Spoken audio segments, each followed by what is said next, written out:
Buenas, es un gusto comenzar esta serie de conversaciones sobre temas y problemas del Perú hacia la elección del 2026, cosas que tendremos que tener en cuenta, con Paolo Sosa Villagarcía, investigador del IEP, doctor en ciencia política, que acaba de producir un volumen muy interesante que se llama Ya no es democracia, ¿no? Hablando un poquito de esta canción de esa democracia, ya no es democracia, de las protestas contra el gobierno de Dina Boluarte.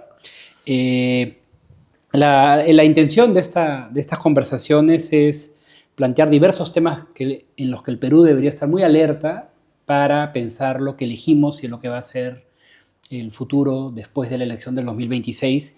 Y qué mejor forma de comenzar que planteando una mirada justamente la democracia, las reglas. Entonces, Paolo, bienvenido. Y comienzo con una pregunta a bocajarro, ¿no? ¿Por qué ya no hay democracia? Bueno, el ensayo busca hacer una evaluación un poco del sistema político que nos ha quedado luego de varios años de crisis. Y creo que la canción precisamente era como una invitación por esta doble parte que tú mencionas, ¿no? Esta democracia que teníamos ya no está más. Y entonces la idea era hacer un balance entre esa democracia que construimos entre 2001 y 2022 y lo que ha quedado luego de esta crisis. Yo diría que luego de varias vueltas uno llega a la conclusión de que, digamos, pasaste el umbral de aquello que podía ser una democracia precaria, deficitaria, etc. Pero que eso es algo bien importante, ¿no? En tu libro haces todo un trabajo de decir, nadie estaba diciendo que había una gran democracia. Exacto. Más bien es una democracia que estaba bien tembleque y que de alguna manera esas tendencias que la mantenían debilitada se fueron profundizando hasta llegar a eso. Se fueron profundizando, exactamente. No partíamos pues de una democracia perfecta, funcional. Creo que eso es algo que hay que reconocer también, digamos, de cara como a lo que viene adelante, porque, digamos, te lleva también a pensar cómo movilizas a la gente para defender esto que hemos perdido, ¿no? Creo que hay mucho de esta idea de vamos a restaurar lo que teníamos. Si lo que teníamos no era muy funcional, creo que tampoco apela a la mayoría. Mucha gente no lo extraña, digamos. Exactamente, ¿no? Y entonces, un poco para volver a tu pregunta, creo que cuando uno mira fríamente estos componentes básicos de la democracia que ya eran precarios, pues han ido desapareciendo. Desde lo más elemental como el tema de las elecciones, ¿no? O sea, no por un problema, digamos, de cómo celebramos las elecciones, sino porque la confianza en las elecciones, la credibilidad, la legitimidad del componente electoral, que es como lo más elemental de una democracia, ya se debilitó. Hay varias encuestas que se están haciendo que te muestran de que más de la mitad de la gente ya no confía necesariamente en las elecciones. Y esto obviamente en un contexto como el que viene de elecciones tan fragmentadas supone obviamente un problema muy fuerte, ¿no? Yo encuentro en el libro una tensión interesante, ¿no? Porque hay eso que tú dices, una degradación de algo que estaba mal, pero también una clara degradación y muy rápida de alguna manera, ¿no? Esa desconfianza en las elecciones nos indicaría una sociedad polarizada, a la par que no es una sociedad polarizada, ¿no? Pero las élites que van a competir en la elección ya tienen todo el librito y manual para cuestionar las elecciones por cualquier problema que surja, ¿no? Exactamente. Yo creo que hay dos niveles ahí, ¿no? Está el nivel de los ciudadanos que desconfiamos del sistema político, no estamos satisfechos. Y sin embargo, creo que dentro de esa desconfianza e insatisfacción todavía podría haberse mantenido, digamos, un poco el juego democrático, institucional, más bien como yo creo que hay un cambio muy fuerte del compromiso de los actores con estas reglas, que hace que cuando uno ve datos de Biden, por ejemplo, podemos discutir si es que, digamos, son la mejor manera de medir la democracia, pero en los últimos reportes es muy claro que Perú es el país que más se erosiona y más rápido en la región, ¿no? Y eso no te habla pues de un proceso gradual de cambio, digamos, de la cultura política, sino es full comportamiento de actores, ¿no? Que eso es algo también me pareció muy interesante del libro, como esta idea de echarle la culpa al pueblo, ¿no? Uh-huh. O en un momento dices como atacar a la chusma, ¿no? Claro, asume tu voto. Cuando en realidad, digamos, las tendencias pro y antidemocráticas de la gente no cambian en 3-4 años, digamos. Exacto. Y además, obviamente hay un cambio valórico, pero toda la gente que lo estudia seriamente te muestra que en realidad como este incremento en la desconfianza o en la desazón de la gente es más bien un producto de la crisis, no es lo que está llevando a la crisis, digamos, o sea, no es lo que explica la crisis, sino más bien es un efecto de, ¿no? Y más bien, nuevamente, hay mucha percepción más bien de la gente de que hay una élite política precaria, tú lo has estudiado bastante bien, probablemente no tan fuerte como en otros países, pero que está ahí, que es asumida como irresponsable, como que están viendo, digamos, por sus propios intereses. Y entonces, más que un gen autoritario de la gente, lo que vemos es que, bueno, pragmáticamente este es un sistema que no les sirve, no les funciona, y entonces están dispuestos a apoyar cualquier otra alternativa, ¿no? Sí, o tolerar. O tolerar, sí, efectivamente. otra alternativa. Sí. O sea, eso creo que se refleja también en los índices de impopularidad. O sea, digamos, si realmente fuéramos autoritarios, estaríamos felices en este momento, digamos, con una presidenta con un nivel de aprobación, no te digo que mayoritario, pero por lo menos, digamos, más del 30%. Ahora, el libro se cuida también de no decir que... Tienes otro artículo que ha tenido un impacto bastante interesante, además que dialoga con muchas cosas que están pasando en el mundo, junto a otros colegas, que habla de autoritarismo legislativo, ¿no? Pero el libro se cuida de tampoco decir que estamos en un autoritarismo. Es más, yo leo este libro más como parte de la literatura de ciencia política de que no se entusiasmó con la ola democrática, entonces que no se sorprende de que las cosas tampoco vayan tan bien, digamos, ¿no? O sea, te cuidas también, creo, de no decir que esto es un autoritarismo típico, ni mucho menos, ¿no? Sí, yo creo que digamos, el producto no está cerrado, es un proceso de erosión que se convierte lamentablemente en un proceso de quiebre que hace que tú salgas de estas democracias con adjetivos y pases a ser un régimen híbrido o algo diferente. O ese mundo gris, ¿no? Exacto.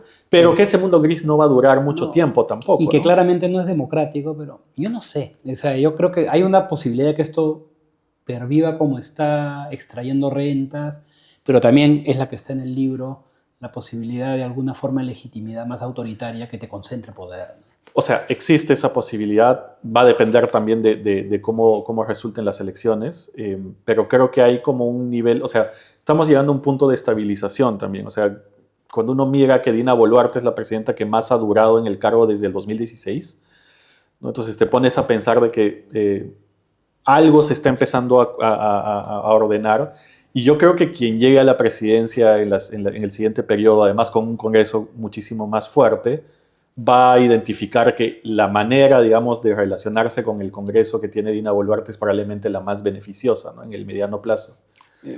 Lo cual te genera no necesariamente una dictadura, pero sí, obviamente, un régimen que ya... Y con más fuerza del Congreso. Digamos, exactamente. ¿no? Que es un poco lo que ha cambiado, digamos, ¿no? Yo creo que yo tengo la impresión de que puede haber continuidad también, ¿no? Que este sistema en el cual el Congreso mantiene fuerza y extrae recursos del Ejecutivo para mal, puede mantenerse. Y otra es, claro, algún quiebre más fuerte autoritario, ¿no? Y por supuesto, la posibilidad democrática es en realidad rescatar un poco esto hasta algo más pluralista, ¿no? Pero... obviamente existe esa posibilidad, ¿no? Pero creo que un poco cuando uno analiza la oferta política que tenemos de cara a las elecciones, es menor. Más bien es o a la continuidad o a una confrontación que creo que se va a resolver de manera más autoritaria que democrática. A una sorpresa de legitimidad de alguien, ¿no? Exacto. Que pensamos en la izquierda y el voto del sur, pero también pensamos en posibilidades más de mano dura contra la criminalidad o algo así, que sí, unos alinean más y menos a las élites. Y quería pasar a eso. En el libro hay un poco la idea de que pudo haberse cambiado, ¿no? Que el boom de recursos, que la posibilidad del inicio del siglo XXI tal vez daba la oportunidad de profundizar la democracia. Entonces hay una crítica un poco al egoísmo o ceguera de las élites. Y bueno, yo estoy de acuerdo con eso de diferentes maneras, pero también creo que algo que no está en el libro y que también es ese radicalismo fácil de élites más bien que sí querían una supuesta redistribución y otras cosas, pero de una manera como inmadura también, ¿no? Yo creo que ahí, mira, la respuesta, o sea, las deficiencias del modelo democrático que teníamos se hicieron relativamente visibles, no rápidamente, pero sí, digamos, en el mediano plazo. O sea, para el 2011 tú ya tenías claro de que había un sector de la población que no estaba contenta, que estaba demandando algo diferente. Y creo que, digamos, la respuesta obvia sobre eso es, bueno, solucionemos esto, profundicemos algunas reformas redistributivas y nos entrampamos en una discusión bien como de, bueno, Sí. defender este modelo es ser de derecha, ser liberal y criticarlo es ser de izquierda. Y creo que en esa pelea nos distrajimos de algo fundamental, ¿no? Que es o sea, la importancia que tienen estas cuestiones mínimas de la democracia procedimental, pero que no son suficientes. Entonces, como por un lado tenías que reconocer, oye, esto es importante, pero no es suficiente, tenemos que hacer algo más. Y por el lado más crítico, bueno, esto es prescindible, ¿no? Claro. Estos mínimos, bueno, estos son tonteras o pelotudeces democráticas. Claro. Lo que necesitamos es real redistribución, cuando en realidad, claro, tenías que haber llegado a la conclusión de que esto no es prescindible. Construyamos el segundo piso, pero sin destruir las bases y al final terminamos haciendo lo O sea, contrario. una democracia más que nunca vendió sus logros y que nunca logró enraizar por qué valía la pena, digamos, no tuvo como defensores, ¿no? Que en otras épocas históricas hay alguien con una cara que tú Exacto. digas, aquí no hubo ese político, alguien, ni siquiera Humala, creo que es interesante, tuvo la capacidad de darse cuenta que había hecho avances, ¿no? Sino que se quedó como con la culpa de haberse quedado corto con respecto a lo que prometía. Hoy, en la situación internacional actual, vamos un poquito ya hacia el 2026, ¿no? Este libro dice, los cambios pues vienen de las élites, decisiones, no se trata de que los tiempos han vuelto al Perú más autoritario, ni que el pueblo ha vuelto al Perú más autoritario, son confrontaciones de élites. Pero digamos, hoy ese contexto democrático del que tú hablas en el libro en algunos momentos, también está cayendo en exigencias. ¿Qué puede significar eso en términos de régimen político para el Perú? Mira, yo creo que hay un diálogo un poco con tu ensayo también, ¿no? El de demócratas precarios, porque claro, ahí se explica un poco el comportamiento de la élite también en función del contexto internacional. Un contexto internacional que, como dices, ahora cambió, ya no es tan pro-democrático, y entonces todo termina siendo más bien como una cuestión doméstica, ¿no? Creo que la implicancia para eso es que diría yo que para frenar un poco esta erosión, o sea, darle una salida más democrática, en realidad va a pesar mucho por que algunas élites que no son políticas, económicas sobre todo, se den cuenta de que necesitan intervenir un poco en esto para evitar, digamos, que la situación se salga de control. Creo que por ahí ya hay un poco de reconocimiento, ¿no? En algunos sectores empresariales, de, por ejemplo, oye, ya no podemos seguir financiando como candidaturas que prometen exactamente lo que nos está llevando a esta situación. Pero es una cuestión doméstica, ese es el problema, ¿no? O sea, ya no tenemos esa palanca internacional que nos limita. Exactamente. Yo porque creo que tras leer esto uno llega a la conclusión que comparto, que se puede poner peor, digamos, ¿no? Hay un problema de criminalidad en crecimiento, hay un problema también de destruir ciertos mínimos de manejo económico estable, no hablemos ni de neoliberalismo, desarrollismo, sino no gastes más de lo que tienes, Exacto. ¿no? Que comienza a interpelar a una serie de élites por el sentido de que no es solo democracia, sino estamos hablando ya de gobernabilidad, ¿no? Exacto, exactamente. ¿No? Que es básicamente hacer un país inviable, ¿no? Más allá de ya no solamente pasar del conflicto político a una crisis de régimen, sino que eso deviene también en una crisis de Estado. O sea, el Perú, como digamos, tiene sarampión, ¿no? Se ha empezado a llenar de manchitas de zonas liberadas por el efecto de la criminalidad, que creo que no está tan desligado de la crisis, ¿no? O sea, esa crisis, bueno, Vergara y Barrenechea hablan del vaciamiento, te abre ese espacio para que se vaya llenando por otro tipo de actores. Entonces creo que ese es un poco también como por donde uno puede apelar a las personas que efectivamente pueden tener a nivel doméstico mucha influencia, ¿no? Y para concluir, en lo inmediato, o sea, pensando en el 2026, ¿qué deberíamos estar pensando con urgencia, digamos? Yo creo que hay dos cosas. Primero hay que, esto es como, una crítica que he recibido al libro es que esto es una mirada muy pesimista y entonces paralizante. Yo creo que más que paralizante es como enfrentar el nuevo escenario en el que estás con realismo, ¿no? O sea, bueno, no son elecciones normales, no es una competencia relativamente justa. Yo creo que ya hay indicios, por ejemplo, de esto. Entonces, para empezar, es como un paciente con una enfermedad terminal, ¿no? Hay que enfrentar la realidad. Y lo segundo, diría yo, que hoy más que nunca es súper importante mirar el tema de las listas parlamentarias, quiénes van finalmente al Congreso, porque por tradición estamos acostumbrados a ver a los candidatos presidenciales. Sí. Y muchos candidatos presidenciales probos, con muchas buenas intenciones, están empezando a poner en sus listas a gente que representa los mismos intereses que están en el Congreso. Al aliado limeño o local regional que le sirve para jalar votos, pero que no te importa lo que traiga. Exactamente, ¿no? Que te moviliza recursos a nivel local, pero viene también con sus propios intereses. Y creo que ese es el modelo precisamente que nos ha llevado a esta situación, ¿no? Entonces, digamos, en el corto plazo, en el más corto de los plazos, hay que mirar con lupa esas listas parlamentarias. Y también creo que hay una cuestión ahí de mucha información. O sea, el sistema político y la elección que se nos viene es nueva para la mayor parte de peruanos. Elegir el Senado. Y creo que ahí hay una tarea también pedagógica, diría yo, para aclarar algunas cosas, ¿no? Sí, algo que me faltó en realidad también decir es que, bueno, Paolo es cusqueño y hay una sensibilidad importante, ¿no? Algunos me han dicho pesimista, exagerado.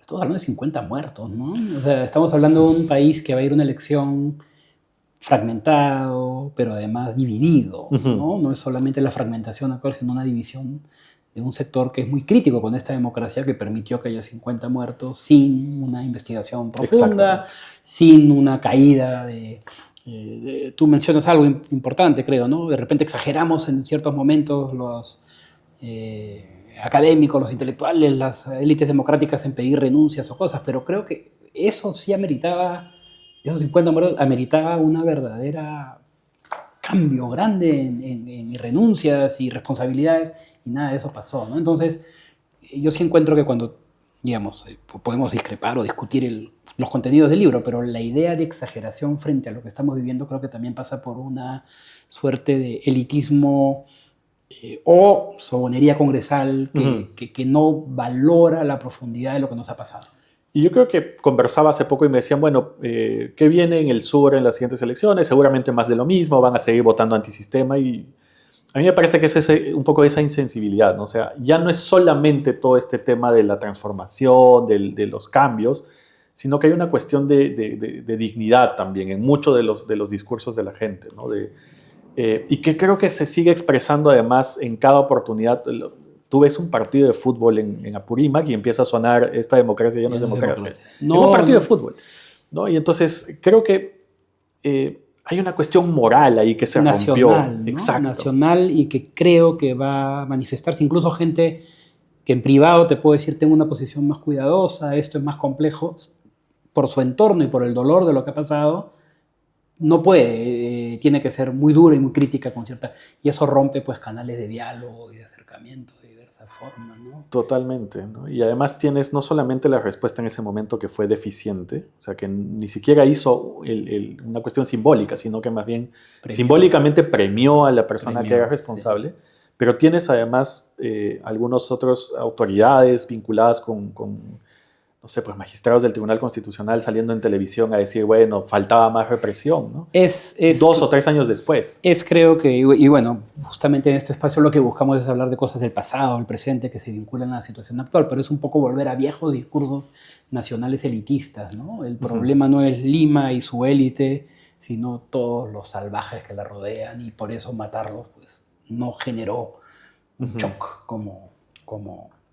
mejor dicho, hay una justificación de lo que pasó. No es ni siquiera decir fue lamentable, sino, bueno, ¿qué esperabas, ¿no? Claro. Entonces, bueno, muchísimas gracias, Paolo. La idea, como te digo, es abrir este espacio de debate, y creo que la mejor forma de hacerlo era hablando del régimen y las elecciones que se vienen. No, muchísimas gracias por la invitación, Eduardo. Un gusto.